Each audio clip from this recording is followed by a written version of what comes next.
있는 주변환경 정리 전문가, 1인 미디어 콘텐츠 창작자, 산림치유 지도사 같은 직업들은 기존에 사실 우리가 전통적으로 직업이라고 여겼던 카테고리에서는 직업은 아니었습니다.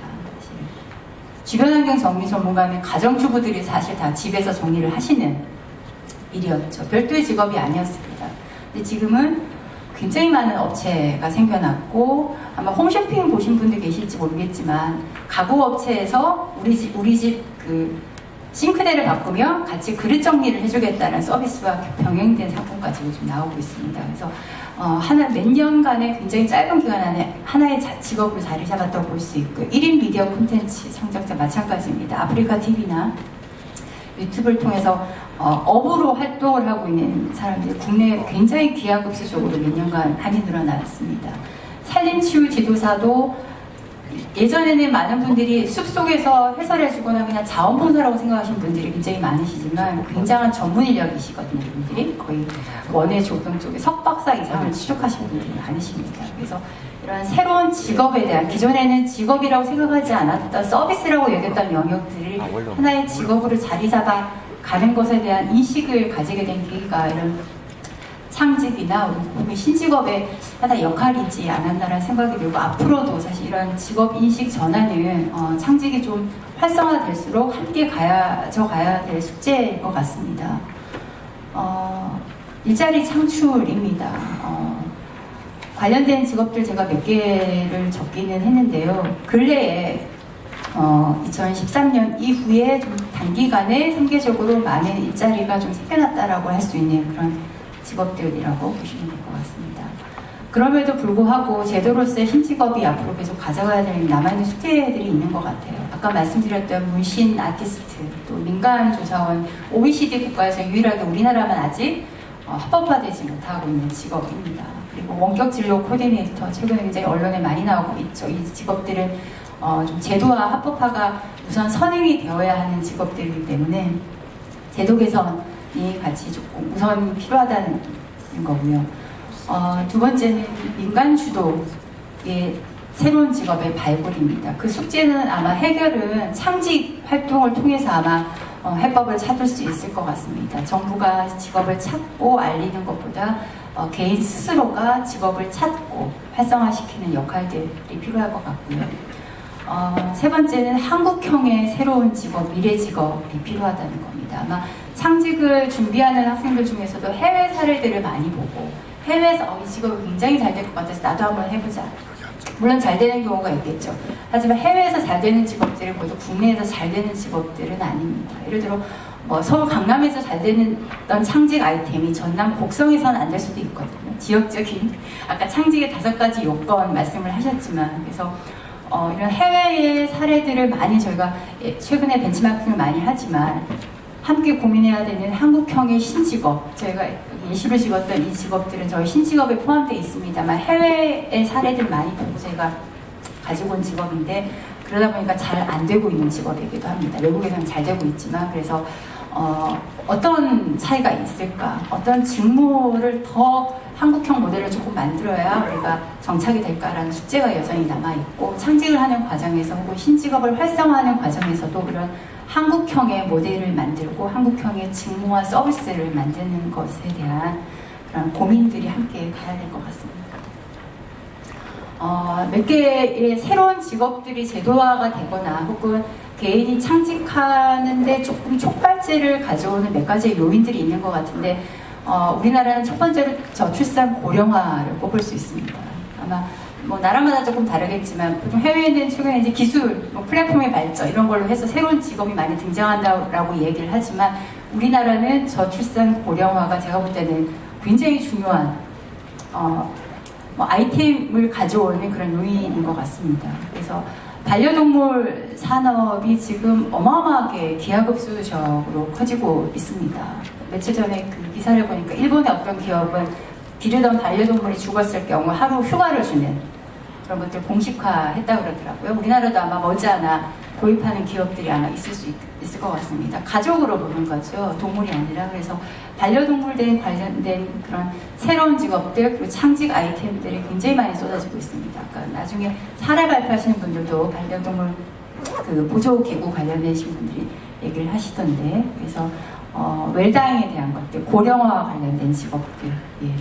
노년 플래너나 유품 정리, 인터넷 네이버 포털 같은 데서 유품 정리를 키워드를 치시면 몇 년 전에는 안 나왔었어요. 근데 지금은 유품 정리 전문 업체라는 리스트가 굉장히 많이 뜹니다. 예. 그래서 아마 일본 같은 경우도 2000년에 생겼는데 한 지금 5,000개 넘는 업체가 성업 중이라고 해요. 우리나라도 머지않아 이런 유품을 전문 독거노인들이 점점 많이 늘어나고 있고, 가족과 살자는 고령 인구가 많아져서 전문 업체들이 많이 생겨날 것 같습니다. 그래서 인지 코디네이터나 이런 직업들, 최근에 서울시도 도심에 빈집이 굉장히 많이 늘어나고 있습니다. 아파트 거주하시는 분들은 빈집이 어딨어 뭐 이런 말씀하실지 모르겠지만, 도심에 굉장히 많은 빈집이 있어서 서울시는 그 전기, 가스, 수도 계량기를 보고 0으로 몇 달째 계속 나오는 집을 빈집으로 보고 재생 사업들을 지금 하고 계십니다. 그래서 일본의 경우에도 며칠 전에 기사를 보니까 2033년 되면 일본 가구의 30%가 빈집으로 방치될 것이다라는 기사가 나왔습니다. 그래서 이 빈집을 전혀 다른 용도로 재생을 하거나 리모델링하는 이런 전문가가 일본에 굉장히 많이 활동하고 계시거든요. 그래서 우리나라도 몇 년 안에 창직의 형태이건 혹은 제도로서의 신직업이건 지자체 사업이건 다양한 분들이 활동할 가능성이 많습니다. 그리고 1인 가구, 지금 1인 가구의 증가 비율이 세계적으로 유례를 할 수 없을 만큼 굉장히 급속도로 지금 발전하고 있다고 하죠. 혼행이 뭔지 아세요? 혼행? 예, 혼자 여행 가는. 예. 그 혼자 1인 가구의 가장 최고봉이라고 하는 이제 혼술, 예, 혼자 술 먹는, 예, 혼자 진짜 술 먹는 그 주류점들도 지금 굉장히 많이 생겨나고 있습니다. 그래서 독특하게 굉장히 빠르게 늘어나고 있는 1인 가구를 위한 전문가도 많이 생겨날 것이라는 얘기를 하고 있고요. 안전과 보안에 대한 직업, 더 이상 말씀드리지 않아도 세월호 사건 이후에 제도화되어 있는 직업들. 방제는 많은 분들이 모르시더라고요. 방제 직렬 공무원이 생겼습니다. 예, 방제 직렬 공무원도 별도로 생겼을 만큼 최근에. 그리고 문화와 여가에 대한 직업들도 요트와 크루즈, 굉장히 고급 스포츠라고 생각하시는 분들이 많지만 한 번 타는 사람은, 안 타는 사람이 있어도 한 번 타는 사람 없다라고 요트 업계에서는 얘기들을 하시더라고요. 그만큼 굉장히 우리나라가 가지고 가야 되는 앞으로의 미래 관광산업이 굉장히 큰 먹거리다라는 얘기들도 많이 하시고, 크루즈도 대학을 비롯해서 세계의 지금 전문 교육기관에서 양성이 되고 있고, 대한항공 흔히 국적이라고 하죠. 국적선을 지금 우리나라도 준비를 하고 있습니다. 의료관광 마찬가지고요. 학교에 계신 분들은 NCS 말씀 많이 들으셨을 겁니다. 그래서 평생 직업, 평생 경력 개발에 대한 중요성으로 직무능력 평가나 전직 지원 전문가 혹은 신사업 아이디어를 컨설팅해주고 창직이나 창업으로 연결시켜주는 그런 전문 직업들도 생겼습니다.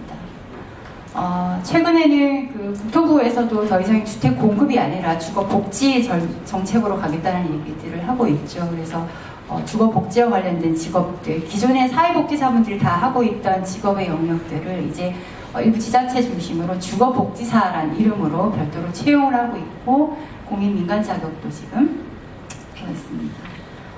주거 환경과 관련된 많은 신직업들이 포함되어 있는 것 같아요. 저희 신문 보니까. 그리고 도시재생, 어제 그 박원순 시장 인터뷰하신 걸 보니까 서울로 7017이 대박이 났다.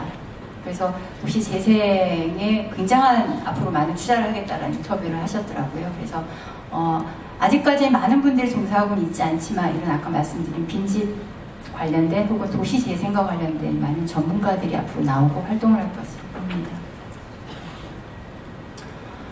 문화 역시 마찬가지입니다. 아까 말씀드린 것처럼 단순히 개인의 역량을 넘어서 하나의 산업이 되고 또 한류를 이끈다고 할 만큼 굉장히 커지고 있죠. 1인 미디어 역시 마찬가지입니다. 지금 전업으로 활동하는 사람이 한 3,000여 명, 혹은 유튜브를 통한 비전업까지 하면 10,000명 이상의 지금 1인 크리에이터들이 활동을 하고 있고, 학교 선생님들 아마 아시겠지만 아이들 장래 희망이 크리에이터라고 적는 친구들이 요즘 많이 늘어나고 있다고 하더라고요.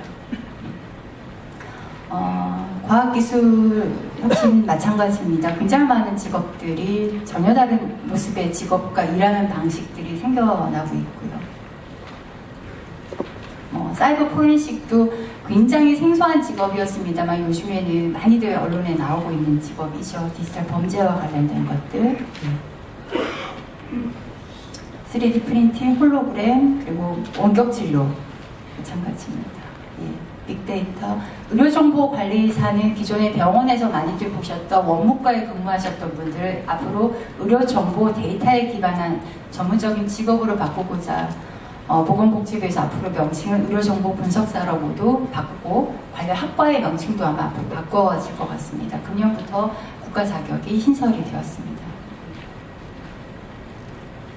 스마트팜, 핀테크, 증강현실 같은 직업들이 최근에 몇 년 전 해도 좀 증강현실 굉장히 생소했었는데 포켓몬 등등으로 해서 굉장히 많은 받았던 것 같고요. 환경, 에너지 마찬가지입니다.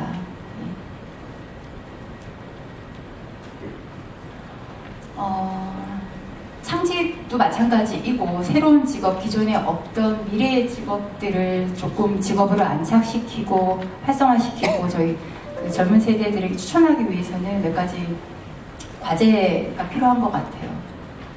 직업에 대한 새로운 패러다임, 아까 저는 인식 전환이 굉장히 필요하다고 생각을 많이 하고 있습니다. 그래서 직업에 귀천이 없다라고 얘기를 많이 하지만 없지 않잖아요, 그죠? 그래서 창직의 직업들, 새로운 직업들을 우리 자녀들에게 혹은 우리 제자들에게 추천해 줄 수 있을까라고 자문을 선생님들이 해보시면 어떤 해답이 나올지 잘 모르겠습니다. 그래서 우리가 기성세대가 가졌던 직업의 어떤 양분적인 생각들, 좋은 직업과 안 좋은 직업들, 귀천에 대한 그런 인식에 대한 전환이 같이 가지 않으면 창직이나 미래 직업이 활성화되는지 어렵다고 생각합니다. 그래서 직업에 대한 새로운 좀 패러다임을 스스로 생각을 하고 그걸 좀 활성화시키기 도와주기 위해서 제도들은 어떤 것들이 필요한지에 대한 좀 깊은 고민이 필요하지 않을까 싶고요. 그러기 위해서는 여러 가지 인프라가 필요하겠죠.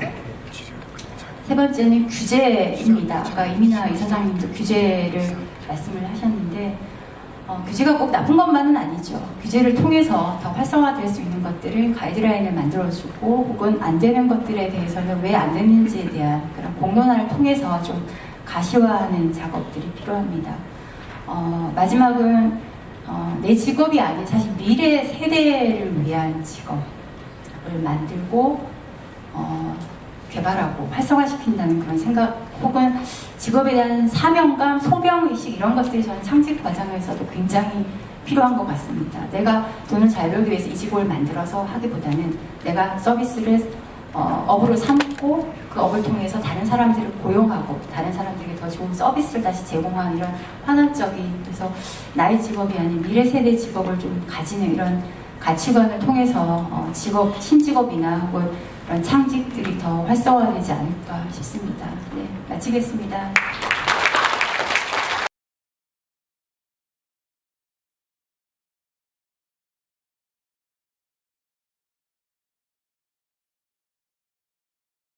오늘 창직과 관련된 굉장히 좋은 얘기들이 많이 나오는데요.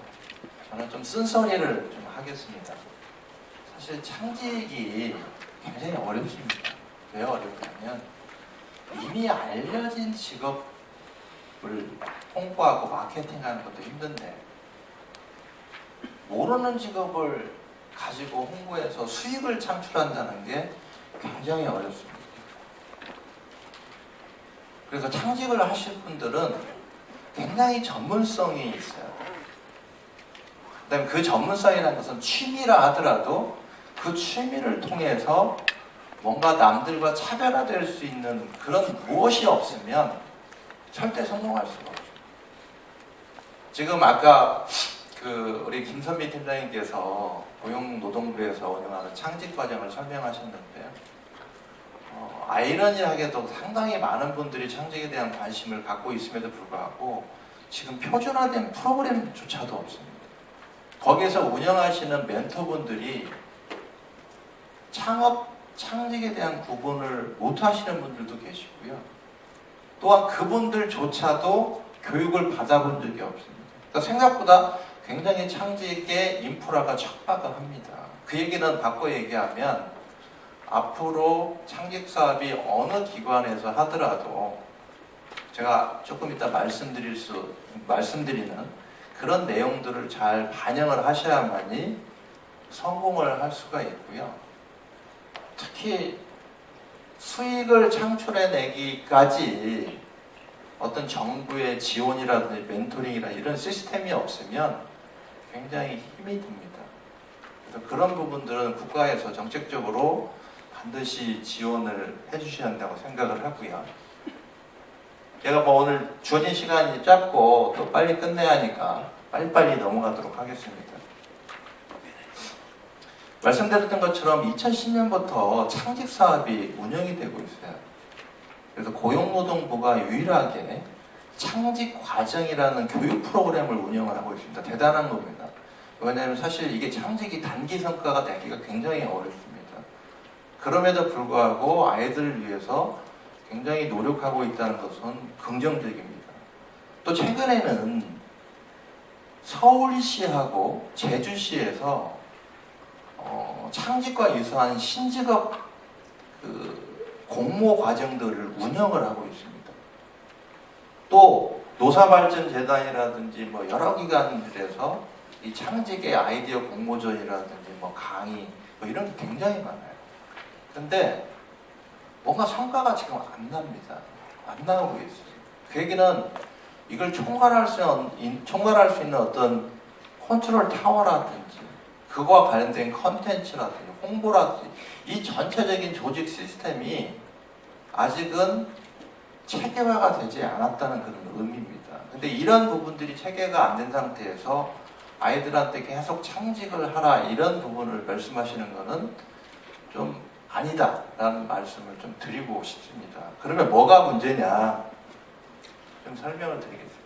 일단 창직이 나타난 배경은 뭐냐면요.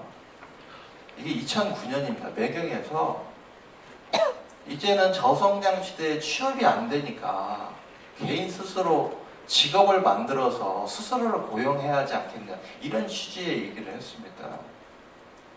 그러니까 창직이 나타난 것은 가장 큰 건 뭐냐면 양질의 일자리가 없기 때문입니다. 아까 뭐 이민아 이사장님께서는 뭐 앞으로 뭐 창직 뭐 활성화하고 뭐 이런 건데 현실적으로 보면요. 이게 고용이 안정적인 취업을 선호하지 누가 이렇게 고생하는 창직을 선호를 하겠습니까? 그러면 사실은 여러 가지 대안이 있겠죠. 취업도 있고 창업도 있고. 근데 창직은 하나의 대안일 뿐이지 이게 모든 일자리 창출의 메인 잡이 될 수가 없습니다. 근데 그런 측면에서 보면 이 창직이라는 부분들이 정말 나름대로 가치와 전문성을 갖고 있는 친구들이 진입하지 않으면 상당히 어려운 부분이 있다. 대신에 저는 오히려 청년층보다는 중장년층을 더 의미 있게 봅니다. 중장년층 같은 경우는 이미 직업생활을 통해서 나름대로 네트워크와 경험과 전문 지식이 있기 때문에 그 영역들을 잘 찾아내면 창직을 할 수가 있고요. 특히 경력단절 여성이나 중장년처럼 뭐 고임금이라든지 풀타임 잡 자체를 그렇게 선호하지 않은 그런 분들 같은 경우는 창직을 통해서 뭔가 자기의 의미 있는 가치를 부여해서 나름대로 생활을 해나간다는 측면에서는 오히려 과도기적인 측면이 있지만 청년층보다는 중장년층이 맞다고 봅니다. 여하튼 뭐 창직이라는 부분에 대한 논의를 하고 있는데요. 사실 창직은 그렇게 새로운 게 아닙니다. 이미 여러분 보시는 뭐 다이어트 프로그램, 뭐 웨딩 플래너, 브루마스터 이게 다 창직 사례입니다. 하나의 직업이 만들어지려면 어떤 특정 개인이 어떤 가치를 가지고 그만큼 노력을 해야만 직업이 생기는 거지 그냥 직업이 바로 생기지는 않습니다. 그래서 창직이라는 게 생각보다 굉장히 오랜 전통이 있는 과정입니다. 그래서 제가 지금 이후부터 설명하는 부분은 이미 창직하신 분들이 어떤 과정을 통해서 어떻게 성장해 왔는지 그 내용을 통해서 분석하고 보여드리는 내용입니다. 지금도 보시겠지만 가장 큰 이제 창직의 등장 배경은 양질의 일자리 구조, 또한 직업 세계의 변화.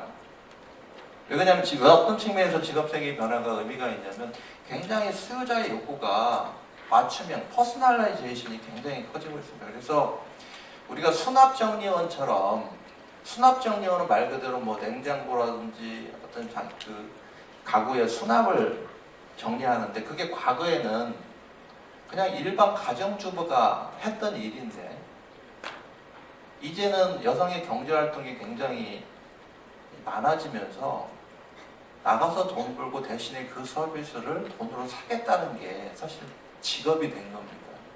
이처럼 직업 세계가 크게 변화하면서 과거에는 그냥 봉사활동 정도, 그 다음에 일반 하나의 그 일거리 정도가 하나의 이제 직업으로 바뀌고 있는 그런 상황입니다. 이런 관점에서 보면 앞으로 창직과 관련된 활동들은 굉장히 중요하리라고 생각합니다. 아까 잠깐 설명했지만 앞으로 미래에는 프리 에이전트, 프리랜서가 굉장히 많아질 거라고 생각을 합니다.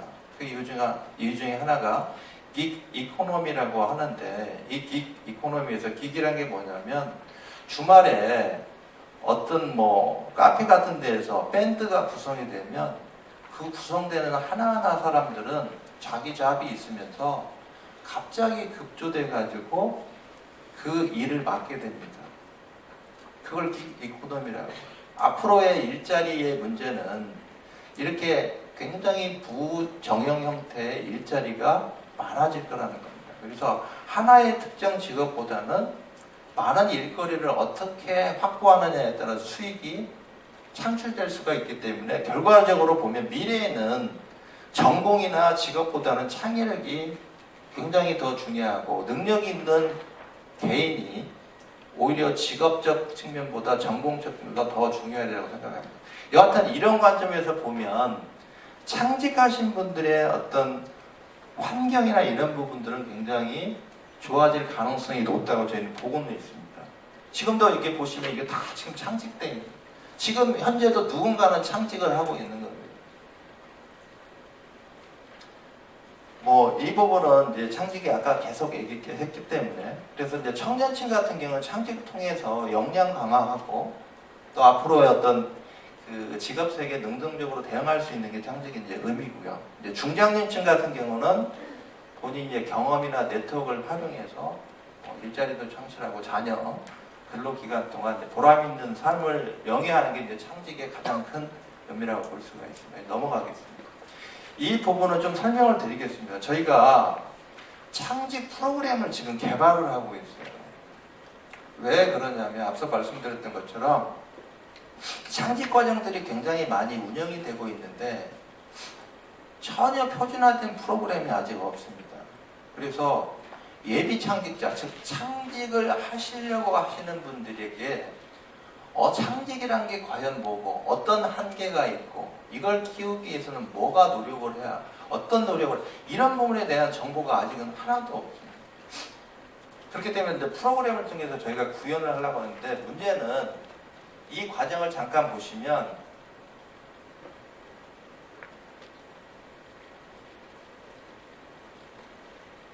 창직 워밍업 단계에서 중요한 게 뭐냐면 창직 이해와 더불어 창직 동기부여인데요. 여기는 자기 이해가 굉장히 중요합니다. 앞서 말씀드렸던 것처럼 창직을 하기 위해서는 그에 해당되는 창직 분야에 대한 전문성이라든지 아니면 그거에 대한 가치적 측면이 본인에게 있는지에 대한 충분한 파악이 없이 그냥 단순히 직업세계의 변화만 봐서 앞으로 이쪽 분야에 일자리가 늘어날 것이다, 이런 식의 접근을 하면 지속 가능성이 굉장히 떨어진다는 겁니다.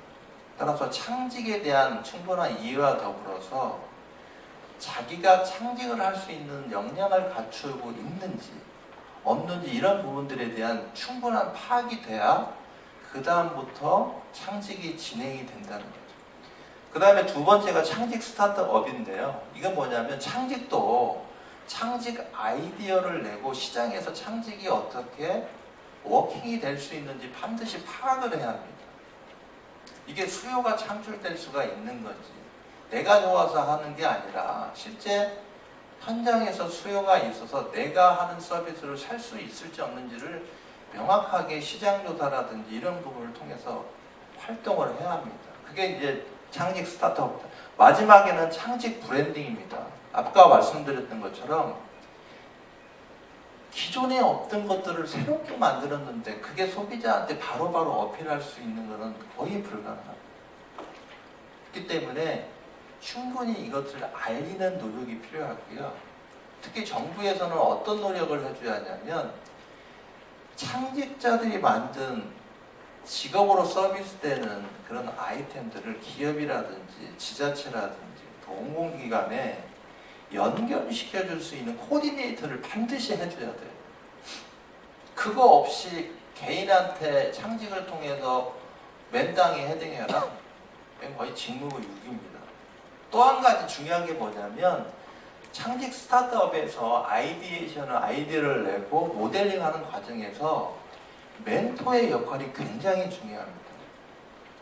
그래서 현실적으로 현장에서 그 분야에 업무를 하고 계신 분들이 멘토가 되지 않는 한 아이들이 만드는 창직 모델이나 아이디어들이 실제 현장에서 워킹 가능한지를 판단을 할 수가 없어요. 그러면 거의 실패를 합니다.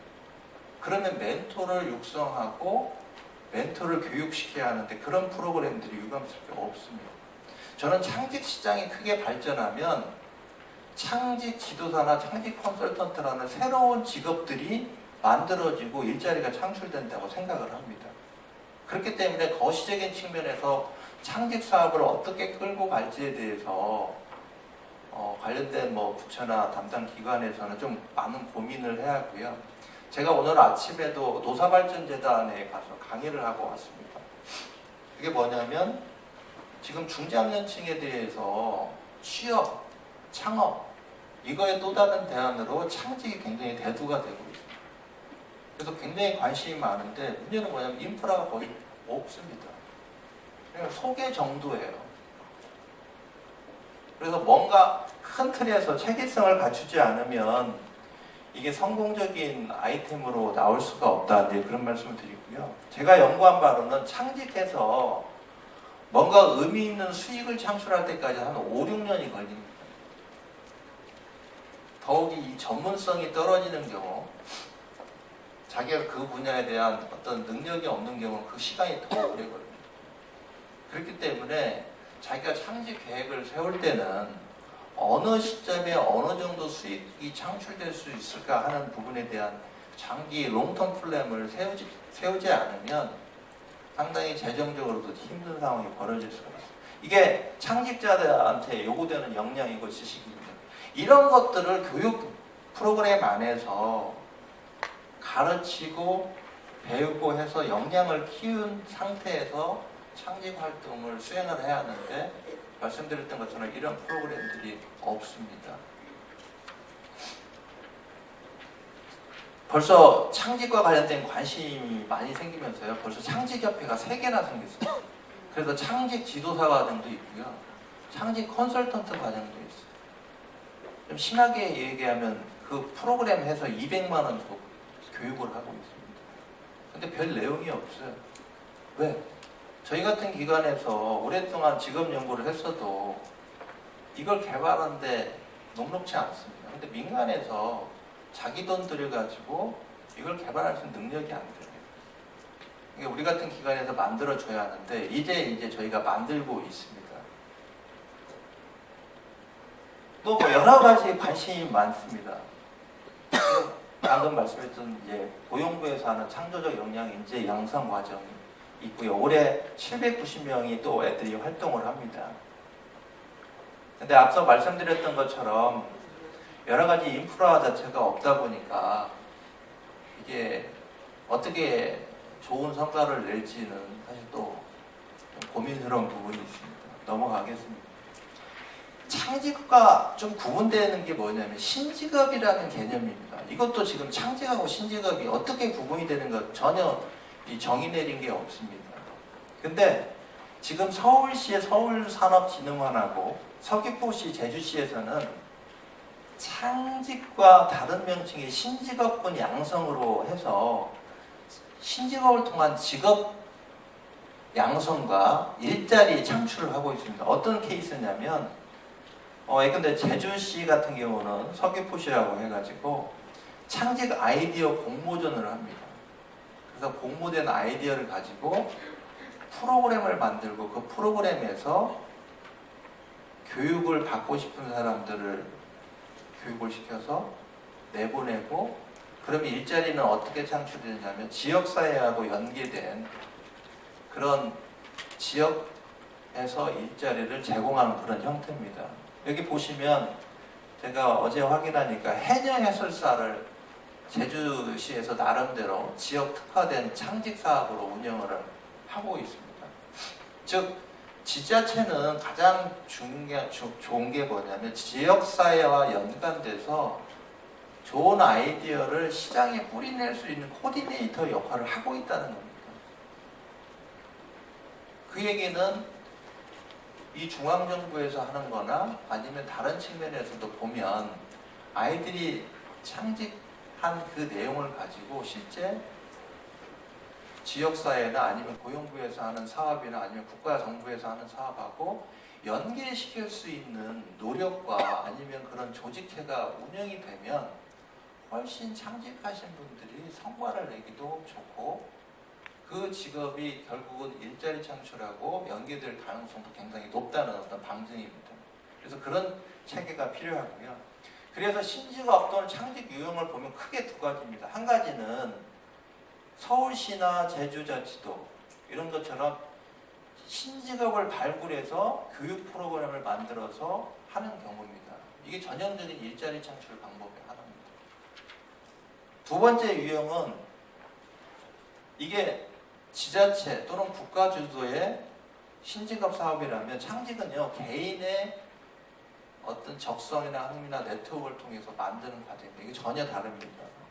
따라서 이 유형의 경우는 교육과정이 굉장히 중요한 부분입니다. 그럼 아까 말씀드렸던 교육과정에 투여되는 멘토 이런 분들이 많이 중요하고요. 그래서 창직사업의 문제점은 보시는 바와 같습니다. 제가 말씀드렸던 것처럼 전혀 인프라적인 부분이 아직 구축이 안 돼 있다.